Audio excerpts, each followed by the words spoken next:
Hello everyone and welcome to the WWE show. I'm your host, James Ballish. Now on this episode it is called WWE August 26th, 2013. And for those of you who watched Monday Night Raw last night, it was a fantastic show in my opinion.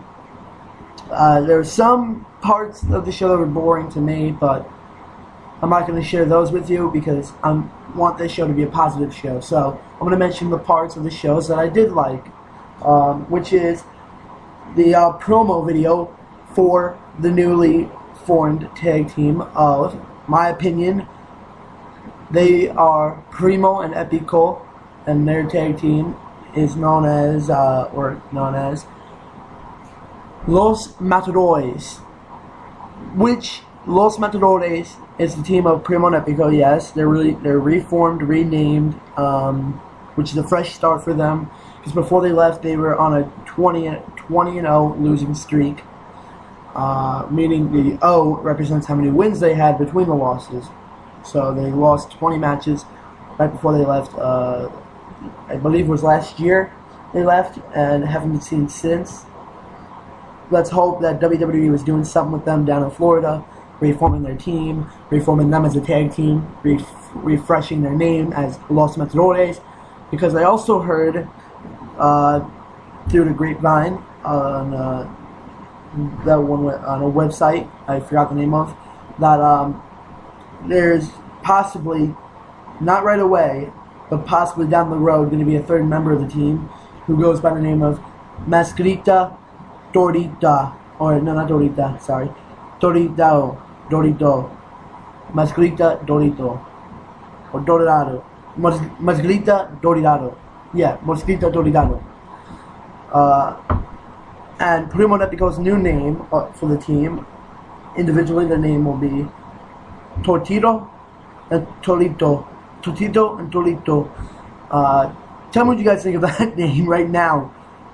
I mean, really basically the same name, Torito and Tortito, Masgrita, Dorato. But I don't know. That's just my opinion.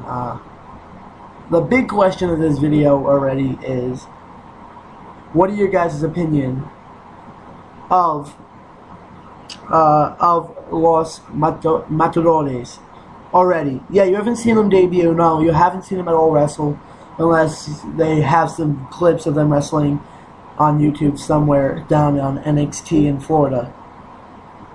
But unless you find a video like that, no, you haven't seen them debut. But just from the promo video last night that was aired on Monday Night Raw, what are your guys' opinions? What is your guys' big opinions on the new formed Primo and Epico tag team, Los Matadores? Seriously, what are your guys' opinion of Torito and Tortito?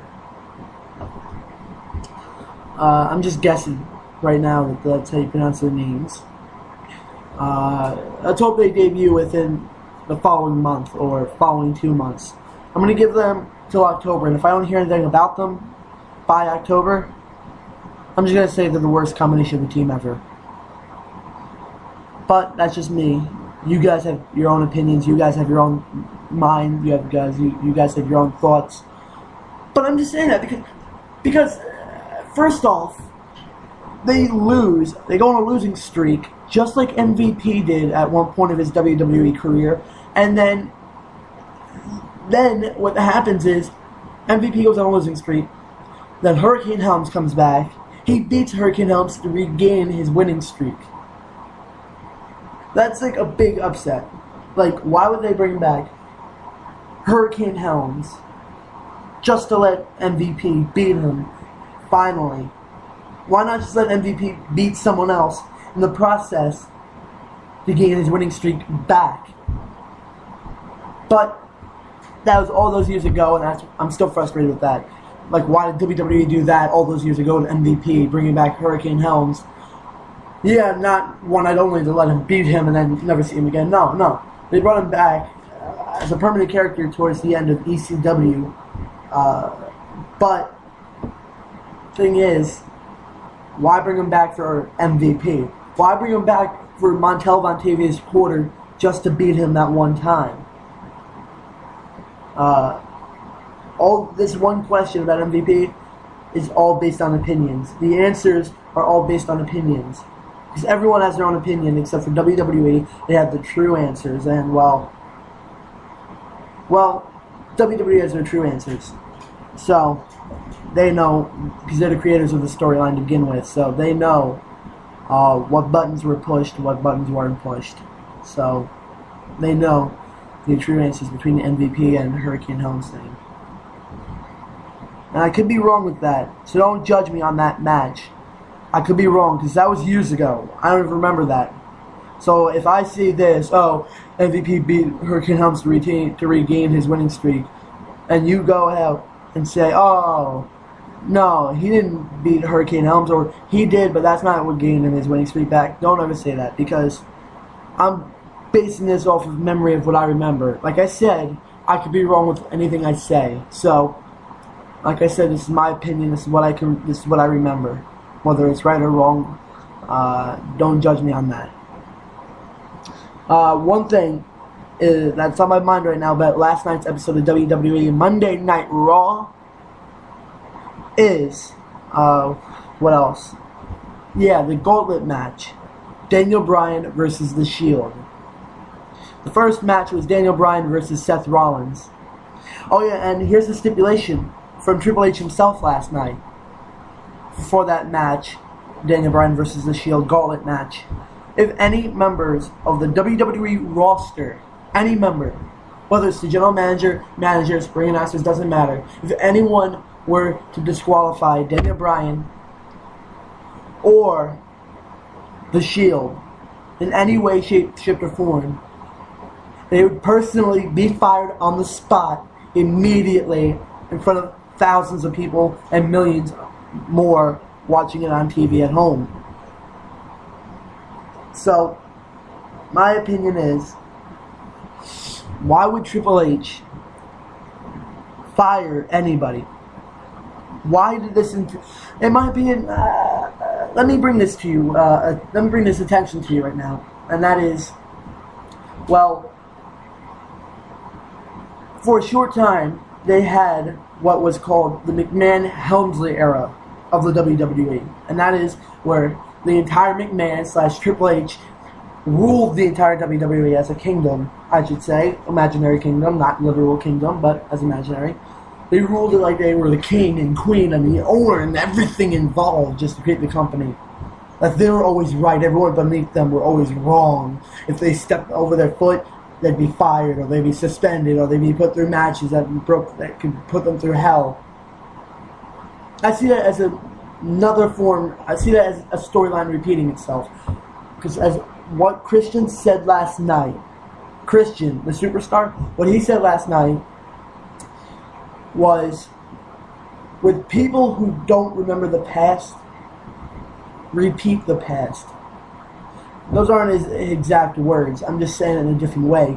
And that means if you don't remember what happened in the past, you're doomed eventually to repeat the past. Which means, in my opinion, they're repeating the McMahon-Helmsley era.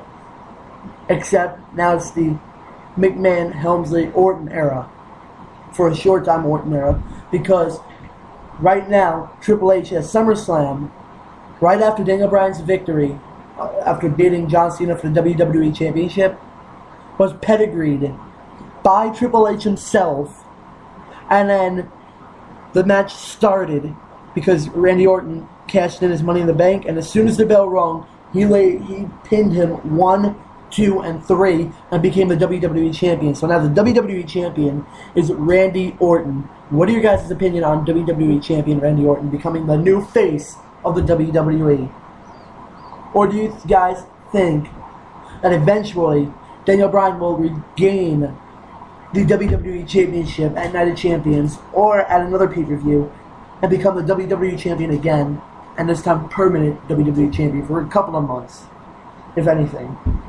Because my opinion is that Daniel Bryan is going to be the face of the WWE because they're pushing him, but all of a sudden, storyline-wise, not literal-wise, but storyline-wise, They just cut him out of the picture and put Randy Orton as the face. That makes no sense at all. Yeah, Randy Orton did have the Money in the Bank briefcase, so he had the legal right to cash it in at any, and the legal right is to cash it in at any moment that he wants to. Whether it's during a match, or after a match, or before a match, doesn't matter. He has the legal right, as Money in the Bank briefcase holder, to cash it in at any time he wants. So I guess he decided this was a perfect moment, especially since Triple H just pedigreed him while he was making his way down to the ring to cash it in. While beforehand, Daniel Bryan was completely active, running around the ring, cheering himself on because he won the WWE Championship. And Randy Orton still came down when normally a superstar would come down when that winner somehow got laid out on the floor. So, yeah. Anyways, guys, I'm going to go.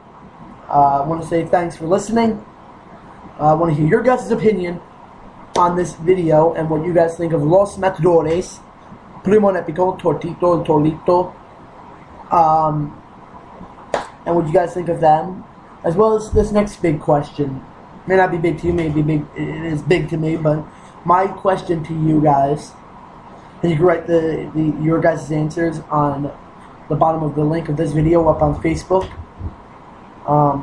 And my question to you guys are, what do you guys think of Ricardo Rodriguez, Alberto Del Rio's ring announcer, becoming Rob Van Dam's ring announcer lately? Do you guys think this will work out as a storyline, like actually work out? Because Ricardo Rodriguez, seems to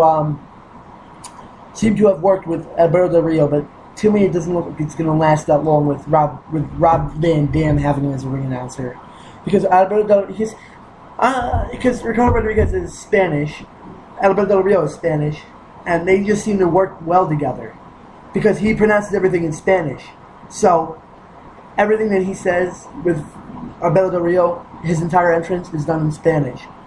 So, that's why I see that it works well with Ricardo and Alberto being a team together as a group.